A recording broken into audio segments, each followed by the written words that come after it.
feeling ready. Today we've got Matt Biggar, and we're going to talk about leveraging video to gain freedom in your business and your life. So Matt, thanks for coming and bringing your expertise today. Yeah, man, I'm excited. This is some of my favorite topics to talk about. So let's bring some fire for these guys. Yes, let's bring fire. And with that being said, jump right into it. So, you talk a lot about freedom in your content, and it seems to be kind of a pillar of what you do. You also talk about being like a bottleneck in your business. And I'm curious what that means, like being a bottleneck. I know I learned in college, I took a class in operations. And in that context, the bottleneck is like, it's the longest, it's whatever step of the process takes the longest. So if you're making pizza and kneading the dough takes 15 minutes, but everything else takes 2 or 3 minutes, your bottleneck is that 15-minute process of kneading the dough, right? The first thing you want to tackle is that bottleneck. So, but in context of your business and you being the bottleneck, what does it mean? I think that's really important what you just said, that was the first thing that you have to kind of focus on. I think a lot of people, if they're like me or, anyone else who starts a service-based business in the beginning, maybe you didn't like your boss so much, or your career, your job, maybe you were miserable, and you finally decided that at some point in time you're going to take this leap of faith. And, maybe you started the side hustle and then that evolved into a full-time gig.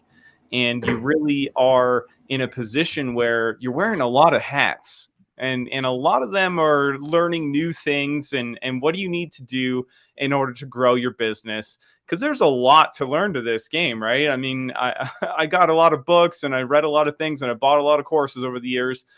But the thing that I couldn't get unstuck with in my own business was being the person that had to do everything for a really long time. And so when I say bottleneck, it really does mean that, we're just doing so many different things that we're not able to spend enough time, one, working on our businesses, and number two, we're not really in our zone of genius with some of this stuff. Like, I'm not a graphic designer. I've pulled stuff into, Adobe Illustrator and try to figure out graphics and Photoshop and all that stuff. And that's not really the area of expertise where I want to focus. So when I say bottleneck, I mean, you're doing a lot of stuff and maybe you haven't hired a team yet, or, you don't have a virtual assistant, or maybe you even tried that and it didn't work out. So that's kind of what I'm referring to as the bottleneck. Is it's our own personal time. And I think that if we're talking about freedom, that is one of the most important aspects of getting into business. We want to experience more freedom. We want to be able to go and do the things that we want to do and spend time with the people that we love. And so that is really why I love video so much. Well, this what you're talking about kind of reminds me of a core like tenet of the book E-Myth, which you may have read. So on my shelf. It's on your shelf, right? Copy from Michael Gerber back there. Yeah, Michael Gerber, talks all about if you start a business and you're the technician and you stay the technician, you're always the one doing the work. Then you really end up just creating a job for yourself. You're not building a business. And what I do think, though, in relation to that, is that when most people think about getting yourself out of the bottleneck and creating leverage, I think the first thing they think about is employees. I need to hire employees. Right. But now we also have technology, which can serve a lot of the same role and functions as an employee or a contractor. And I think video can really do that. So I kind of want to talk about, why video can help us break through that bottleneck, and maybe how video can help you spend more time doing what you love, not only in our personal lives, but also, in our business and focusing on our zone of genius. Yeah, that's a great question. And, I think it really comes down to, since you wore those hats, having a strategic plan for standard operating procedures, like that's one thing that we should do to really work on our businesses, have those documents, like the manuals, the guides, the training. But what if we had some micro content or courses that could teach and train, a virtual assistant to be as successful as possible in working with you And it was a little bit less of back and forth and trying to figure that out, because you've already done this process, whatever that one thing might be. It could be onboarding, client fulfillment, sales, marketing, like any other number of things that we have to do in our business. And if you want to offload that, I think one of the most powerful ways to do that is to have some courses internally, leveraging the power of video to train people through, what success in that role actually looks like. And here are the step-by-step things, and don't overwhelm them with some big behemoth amount of training. Really just get it down to like a micro niche specific thing, so that they can just follow it, 5 to 7 minute videos, and they know exactly what they're doing and what they want, because it really helps us communicate more effectively and set proper expectations in our business, for sure. Well, what you were focusing on there is using video, I think, as a training tool internally. I think that goes against maybe the mainstream way of a lot of the way people think about video in their business. And I think when you say video content, I think most people think about marketing first and using video as a tool to get exposure. But you're also talking about how, and in this topic of freedom and taking yourself out of the business and getting more efficient, is that if you know how to do video correctly, then you can also use it for your training internally. And then also as an extension of your product too. So like if you're a coach or consultant, how can you use video to make your working relationship with your clients more efficient as well? You mentioned mini courses. You might be able to expand on that a little bit. Yeah, let me share a quick story about Marcus Sheridan, the OG of content marketing. He has a company called River Pools and Spas. And one of the things that happened for him once he started, like, he actually saved his business because he was doing content marketing. Like, he was blogging and answering questions that people had, and it just it helped his company really stand out. And he went from like having to knock on doors to sell a pool to arriving at someone's house, and literally you can hear the kid inside the house is like, "Hey Dad, Marcus, the pool guy's here." And they already knew who he was because they'd watched so much of their video content for the company. And that's a really powerful point to think about. Coaches, consultants, service-based business owners, where can you actually leverage video in your onboarding process or your sales process so that people are already warmed up to you? Because that's really the true power of video. Yeah, that's a cool story. I mean, for him, he went from, like you said, banging on doors and just the day-to-day grind to having video work as a tool for his business. And I like describing video sometimes as like an automated selling machine. And it's really an extension of you. It's kind of like sending yourself out as a mini robot into the interwebs and to be able to communicate your value, communicate a message, and help people. I think we almost kind of take it for granted a little bit too. I mean, like, how amazing is it that we can actually communicate with the entire planet? It's crazy. It's almost years ago, like, that wasn't possible. I grew up before cell phones.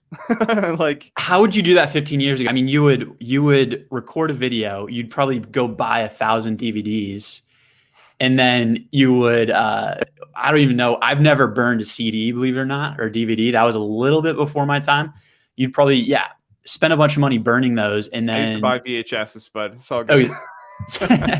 So yeah, you understand. And then you go to a street corner and you're just handing out mixtapes, or you're handing out video.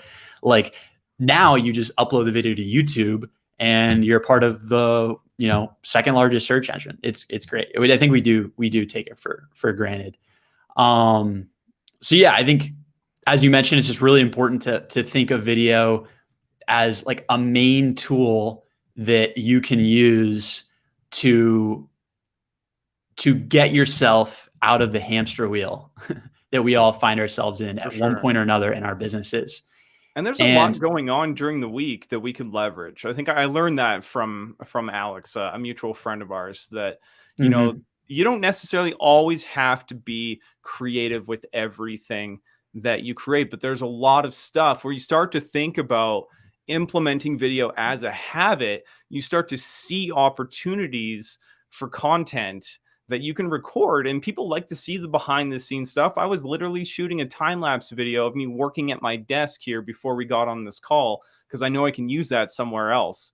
So it's just really cool to think about it. Like it doesn't actually have to be daunting. In fact, the best part about video is when it becomes fun for you. Yeah. And that kind of goes in, I mentioned this, like talking about systems and tools, but I think there should be a third thing to this, which is habits, which a habit is kind of like a mental system. So one of the things I do is a weekly live stream. That's a habit I've gotten into. So we're doing right now to really like fill the content hopper and to hold myself accountable for creating valuable content every single week. I'm curious if you have any other habits like that yourself that have helped you stay consistent, which I know is one of the hardest parts about video. It is, even for me. I mean, I procrastinated for a really long time.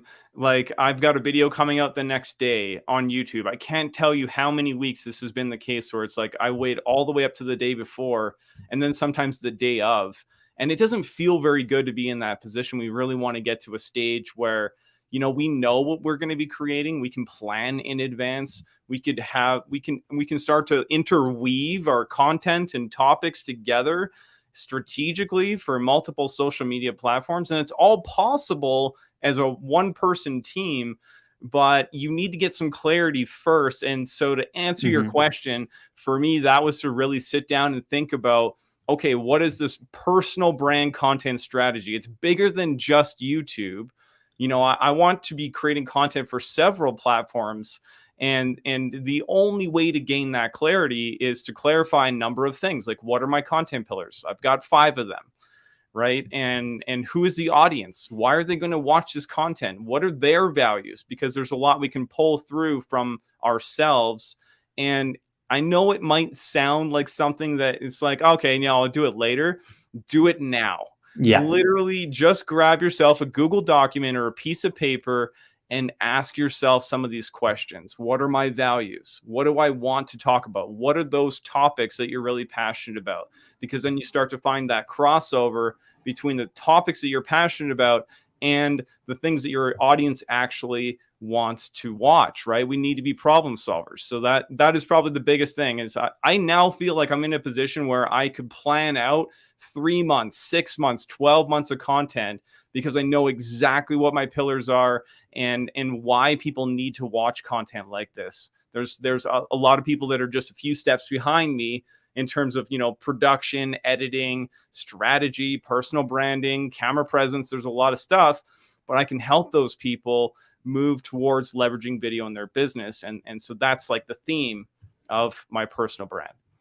Yeah, I mean, do you think there are some times when we get started with video and the goal is to create freedom, right? We want to create leverage, but then it just ends up becoming so much work and maybe we don't have the right strategy in place that it doesn't serve its purpose? Like, how do you maybe avoid that, where the bulk upfront learning with video and just the consistency of staying in it would actually not accomplish what you initially started video with the intention of doing? For sure. So step 1, don't go buy a bunch of tech.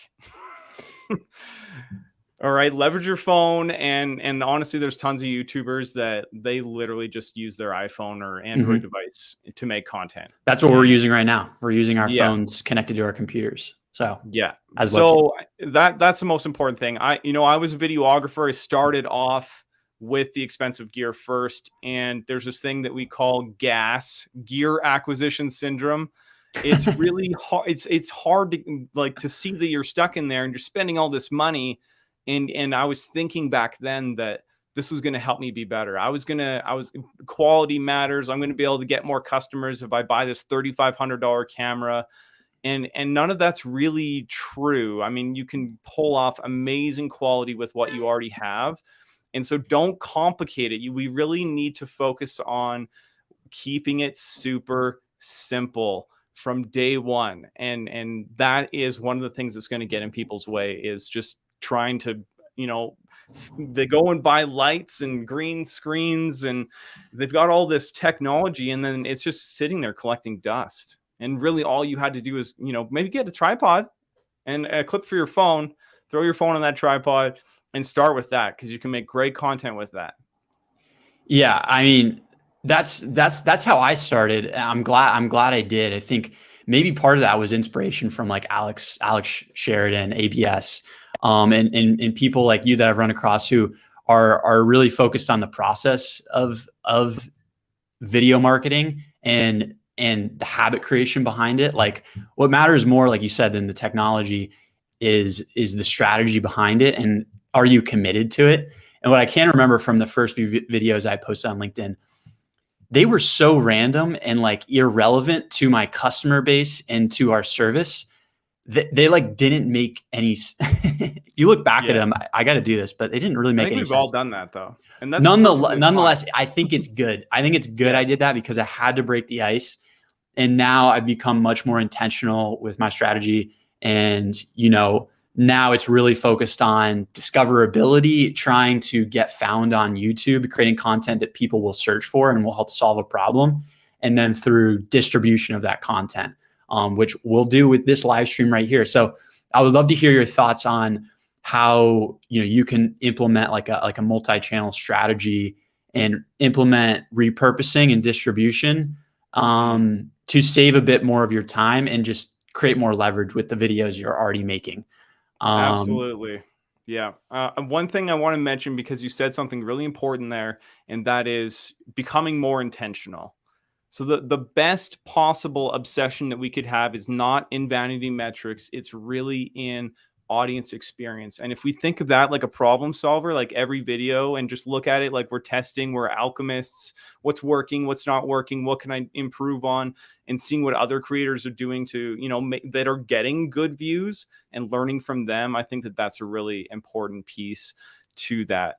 In terms of like distribution strategy. So the reason why I say YouTube first is because personally, I don't really like how a feed-based social network operates in terms of content longevity. Mm-hmm. Meaning, if I throw a video up on Facebook, yeah, it could perform, but it's also going to disappear into the void so fast, right? And it's really not that discoverable. So that's really the power of YouTube. It's more evergreen, and we can optimize our content so that if someone's on Google and they're trying to solve a problem, we can be the top result that shows up on there. And I've used a very heavy keyword strategy, SEO focus for my YouTube channel. And then the other piece is, because a longer form piece of content works on YouTube, I can now repurpose that down into several pieces of micro content. I literally turned a recent video that was 9 minutes long into 10 pieces of content. And so if I had a weekly release schedule,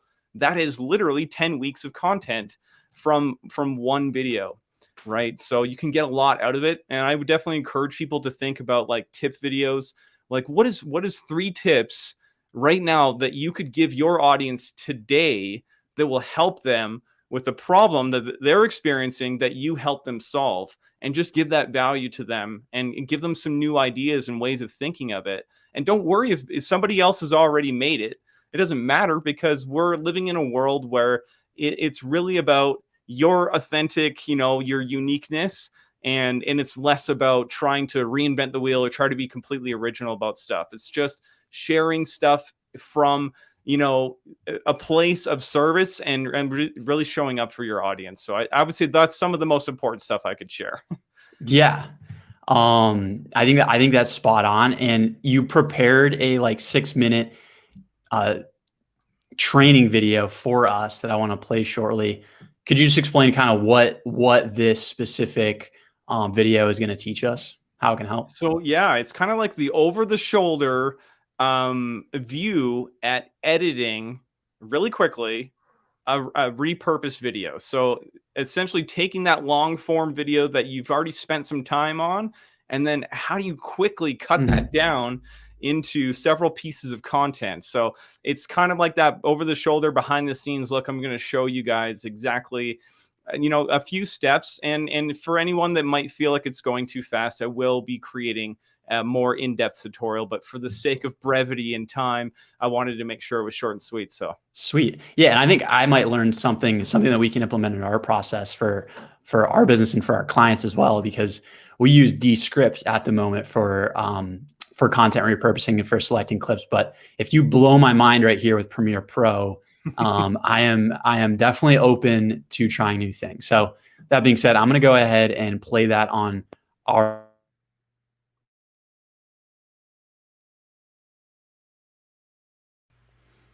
What I'm about to show you is going to help save you boatloads of time and get you more leverage when it comes to video, which means more freedom. So basically what I'm going to show you is how to turn one video into several pieces of micro content. This is why I personally leverage a YouTube first strategy, because the longer form content works on that platform and it works evergreen for you, and you can highly repurpose things like tip videos. So what I have here is a tip video that I made for YouTube. It's about 9 minutes long, and I was able to get 10 videos out of it. So that could be 10 weeks if you're on a weekly release schedule, and you can do all kinds of awesome stuff. Build up that inventory for yourself so that you've got something that you can leverage, because there will be weeks when you don't feel like filming content, okay? So here we go. I'm using Adobe Premiere Pro, and maybe you're using some other type of video editor. What I'm about to show you is essentially the same in almost all video editing software. So let's get through this, and I'm going to show you exactly how I did this. So the first thing we want to do is we want to do a non-destructive edit, meaning this video has already been completed and edited, but I don't want to tear it apart and destroy the edit in order to make this repurpose. So basically what we're going to do is we're going to click in the window here, and then I'm going to go up to sequence and click on make subsequence. This creates a new version of the exact same video, which we can pull apart and do whatever we want with it. So I'm going to switch back to the project panel, and I'm going to open this subsequence. Now let's give it a name, because we don't want to get stuff disorganized. So I'm going to call this repurpose edit, and then I'll just double click it to open it up. So now we have two versions of the same video, and now we can go through here, and we're going to cut this from left to right into as many videos as we possibly can. One thing I do like to do, this is up to you, I like to make markers on the timeline here at certain spots. So I'll go to the 15-second, and then I'll hit M on the keyboard to create a marker, and then I'll crank that up to 30 seconds, 1 minute, 1 minute and a half, 2 minutes. You get the point. Put some markers up there, because it gives you a visual measurement tool so you know how long the clips are without having to try to figure that out. So I already know this was the introduction to the video. I'm going to delete it. I'm going to take this out, and then I'm going to grab this clip, and we're going to take this space out. So I will right click and click on Ripple Delete. And now I want to give myself a little bit of room, so I press A on the keyboard, which will select all forward tracks to move these guys to the right, moving the entire timeline at once and keeping everything intact. Now what you want to do here is listen to the video and listen for a spot where you can stop it. And if you're all the way up to 2 minutes, that's okay. That's why I say tip videos are highly repurposable, because you can usually deliver tips, you know, under 2 minutes each. You can do 60 seconds or less. It's very simple. This is actually 15 seconds. Let's see if it's worthwhile. Video to build your personal brand is that down the road, you're going to be more capable of building, selling, scaling any kind of business that you want. So I like this clip because I can add context to a LinkedIn post with this by writing out some more information, some more details, some more, you know, interesting facts about how you could leverage video to build your personal brand. I actually already did that.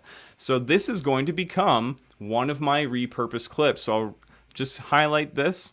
I'll right click on it, and then I'm going to make a new subsequence, and we'll switch back to the project panel. Make sure you give it a name right away so you're saving yourself time later. I'm going to call this personal brand plus video. Now work your way all the way through the sequence. Now I've created this subsequence, so I can now clear this out of here. I'll just delete it. I'll go on to the next one. I've got some YouTube graphics that are popping up on this. I'm going to delete those out of here.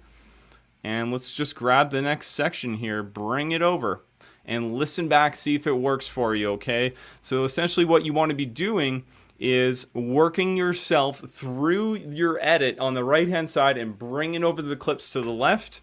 And then once you've got one, you love it, it's going to work, just highlight it, right-click on it, and then click on Make a Subsequence. Now, once that's finished, all you have to do is click on all of your clips, then right-click and Export Media. And then you can actually batch export the entire series of clips for you. And you should be able to work through a video in under 30 minutes. I was able to do this one in just under 30 minutes, where I cut all these videos up, and now I have about 10 weeks of content for LinkedIn. And you know, you can always put that stuff up on other social media networks. Now, I'm going to make an in-depth tutorial for this type of edit on my YouTube channel. So if you haven't subscribed yet, check the link in the comments, check out the channel, and I'd love to have you as a subscriber over there. Thank you so much for watching, and I can't wait to see you creating a big impact with your videos. Awesome. Thanks for sharing that, Matt. I think was there anything mind-blowing in there? I don't know. So I think that'll be very relevant to people who are already using Premiere Pro as their editor, and a lot of people who have a YouTube first strategy are gonna be on that platform already. I think what is super useful there is the batch exporting, right? And that's one of the most frustrating things when you're repurposing these micro clips is you're working with large file sizes in the editor, but then you're exporting so many individual videos that you just get distracted, and you also have a tough time organizing them. So, I think if you're already using Premiere Pro, that is a great way to get started with repurposing. I'd say the thing that Premiere Pro doesn't have that Descript does have is its text-based editing in Descript. So the way you're editing is you're reading through the transcript. When you really hone in on those clips you want to focus on, all you do is you highlight the text and then you copy and paste to a new composition, and you're going to export that as a different video. So I do think that platform can maybe save some more time. But if you're already in Premiere Pro, utilize that for sure.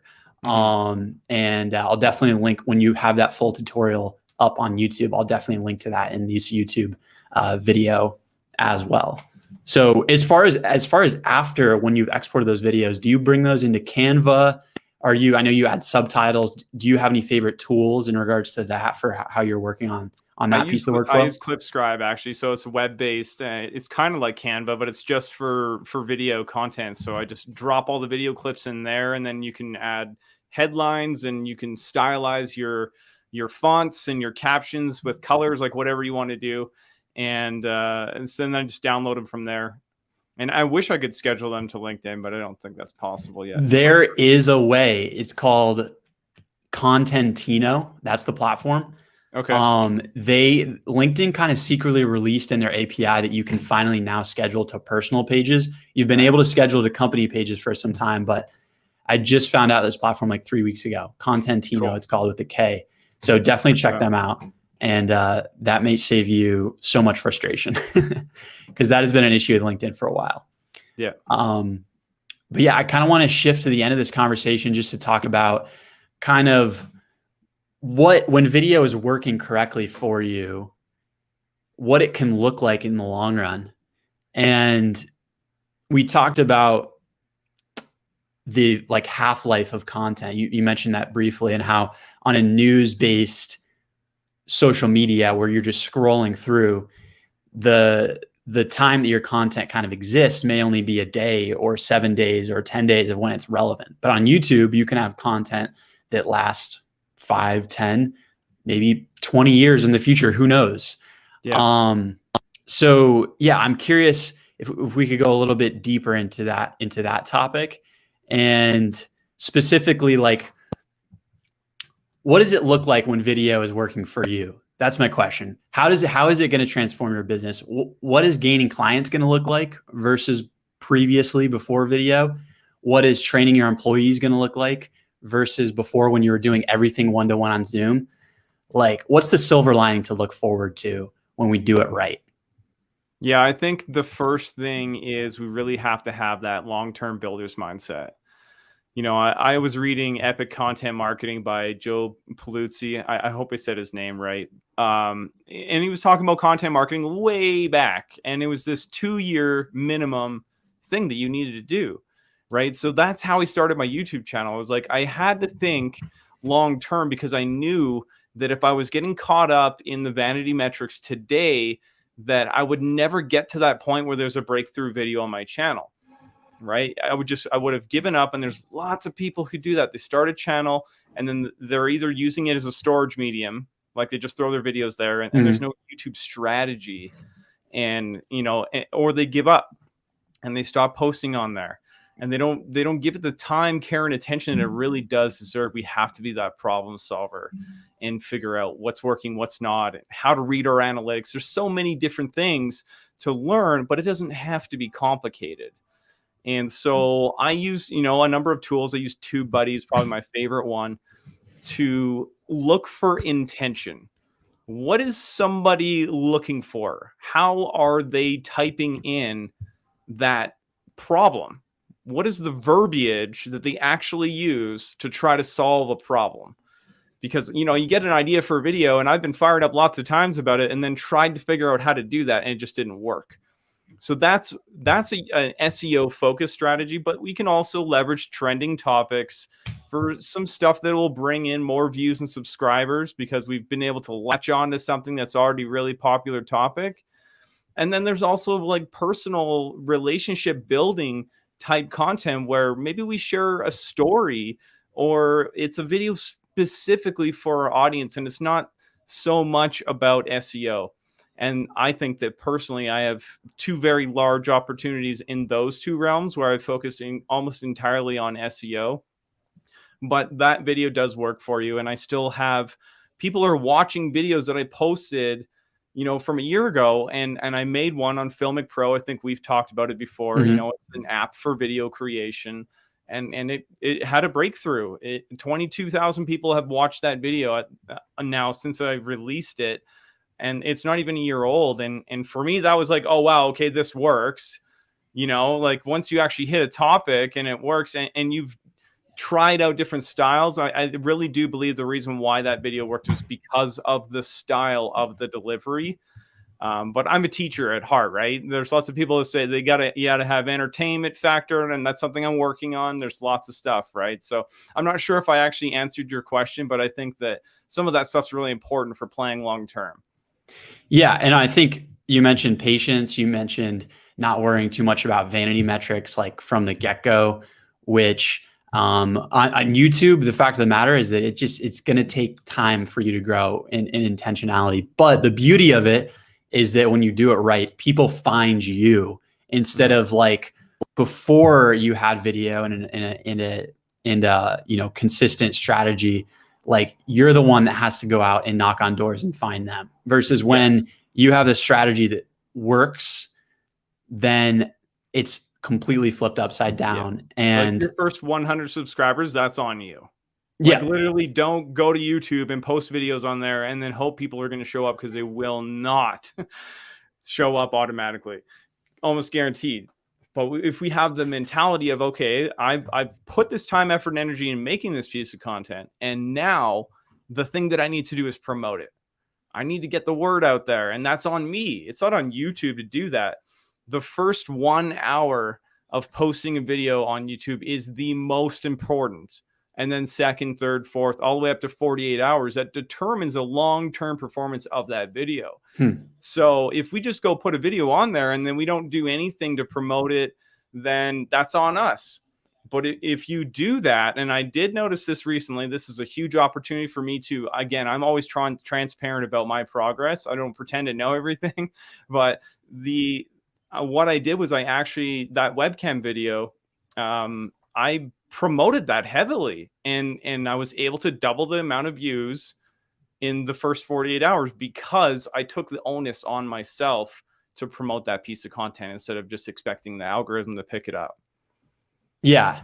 I mean, and I noticed like you were on, after you had posted that video, you were on TikTok, you were on LinkedIn, you were on Twitter posting, specific videos to help get eyeballs on that video as it lives on YouTube. And actually, as you mentioned, if you can get those first 48 hours to perform better, then the next 2, 3, 4, 5 years are also going to perform better too.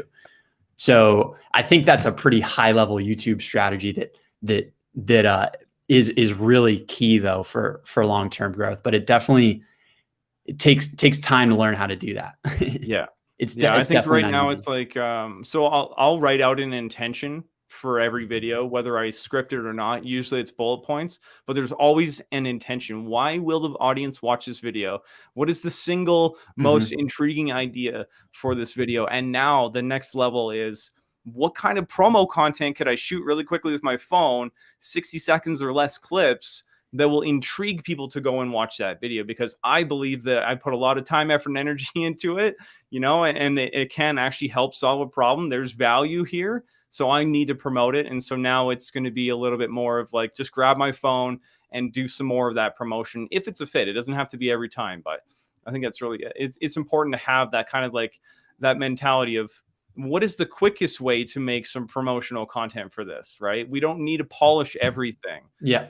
So it may just quick stuff. be on your morning walk the next day or something like that. Something Exactly. simple, something Share casual. a thought in your daily life, make it a habit, implement video into your weekly habits, and just really focus on growing with it and learning and enjoy the process. That's so important. Yeah.